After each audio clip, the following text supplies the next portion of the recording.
Question I had to Representative Capito is, I think probably to a person, we've emailed and called and wrote, and we feel like we're not being heard, obviously. So, two things.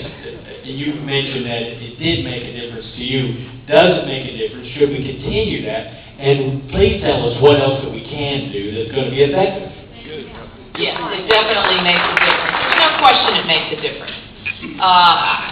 We're representatives. I don't care, at what level. We're representatives, and so I would continue individually. I think a face-to-face is probably the best. District offices or in Washington, and I think one of the things I think that we can really get our message out, and that I use as an example in Washington as a way that that the grassroots can make a difference is, let's go back to when we did our medical liability reform measures. Remember, that was pretty much a grassroots effort. People were I'm talking about here in West Virginia. We were losing our doctors. We weren't recruiting any doctors. People were moving. Their rates were going up. And what happened? Was it really the governor and the legislature? In the long run, they're the ones who passed it. But in the short run, it was people flooding into their offices, asking them in September before the November election, how are you going to vote on this?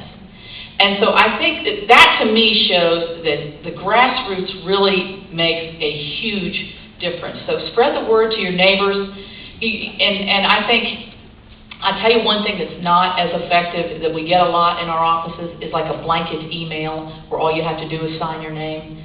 Because I'm sure you've gotten letters back from me that just say, oh, thank you for your email or whatever. And you're getting a blanket response from me.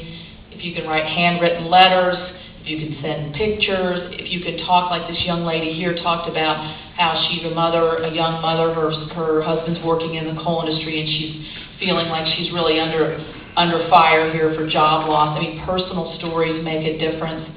So I think, calling and talking in a civil manner to, that's another thing that is frustrating to get. It doesn't help to call and unload on the 24-year-old intern if you can give although it might feel good, if you can give your name and number and why you're concerned about it. Everything's effective. The least effective is a blanket email or a blanket fax because it just kind of gets in the other bin.